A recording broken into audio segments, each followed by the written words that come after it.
Halo semuanya, Assalamualaikum warahmatullahi wabarakatuh. Perkenalkan, namaku Alia Prismanti Berlian, mahasiswa Universitas Muhammadiyah Sidoarjo, Prodi Akuntansi 4 semester 2. Dan di video kali ini aku akan membahas tentang sekelumit mukadimah dari Ibnu Khaldun.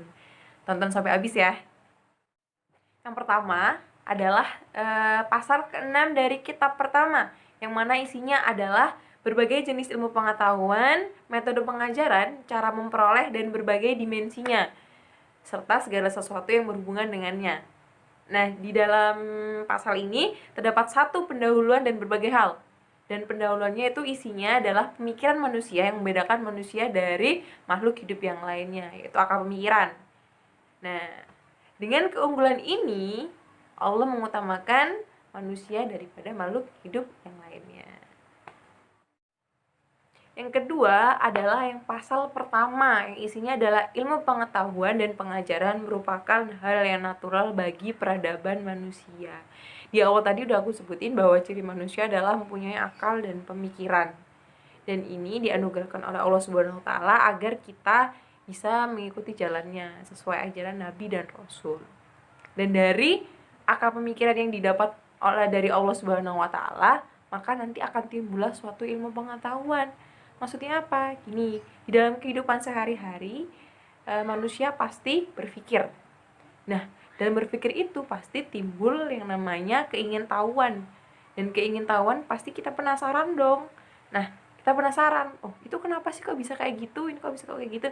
Nah, dengan kita penasaran, kita pasti ingin tahu jawabannya. Dan kita bisa memperoleh jawabannya, itu kita bisa tanya orang-orang terdahulu. Misal aku hidup di zaman dahulu ya, pasti aku tanya-tanya sama orang terdahulu. Kalau misalnya masih zaman Nabi, kita tanya sama Nabi atau Rasul, gimana sih kok bisa jadi seperti itu. Nah, jika kita sudah tahu jawabannya, kita dapat teori-teorinya. Nah, itu nanti akan mendekatkan kita pada kebenaran, dan kebenaran itu akan timbul menjadi ilmu pengetahuan yang nantinya akan digunakan. Dan hal itu adalah hal yang natural bagi manusia. Dia berpikir, dia punya keingintahuan, dia mencari tahu kebenarannya dan mendapat kebenaran, maka itu akan menjadi ilmu pengetahuan, dan itu adalah hal yang natural. Dan yang ketiga atau yang terakhir adalah pasal ke-37, yaitu tentang bahasa yang keasliannya diusahakan. Nah, di sini aku akan membahas tentang bahasa ya. Bahasa adalah malakah. Malakah itu apa sih? Nah, malakah itu bisa dikatakan adalah sifat yang tertancap kuat pada diri kita atau kebiasaan. Nah, malakah pada seseorang itu timbul dari kebiasaan atau kejadian yang diulang-ulang.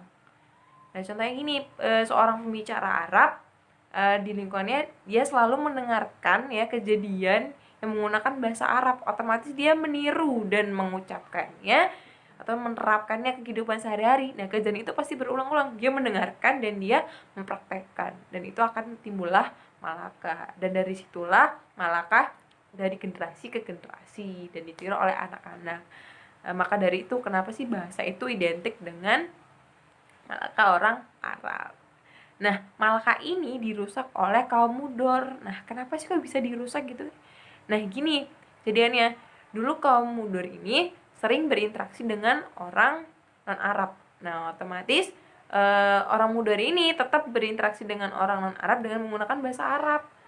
Nah, orang yang non-Arab juga ingin juga berkomunikasi dengan bahasa Arab. Otomatis kan pengucapannya samar karena mereka belum pernah mendengar bahasa Arab gitu. Jadi orang Arab ini berkomunikasi dengan orang non Arab menggunakan bahasa Arab, dan orang non Arab ini membalas juga dengan bahasa Arab.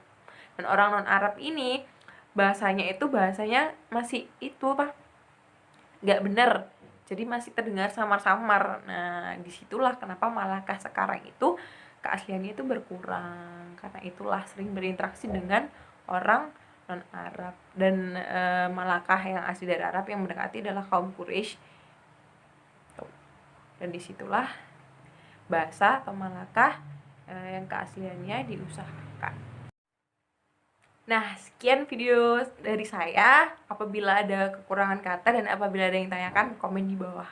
Nah, sekian dari saya. Wassalamualaikum warahmatullahi wabarakatuh.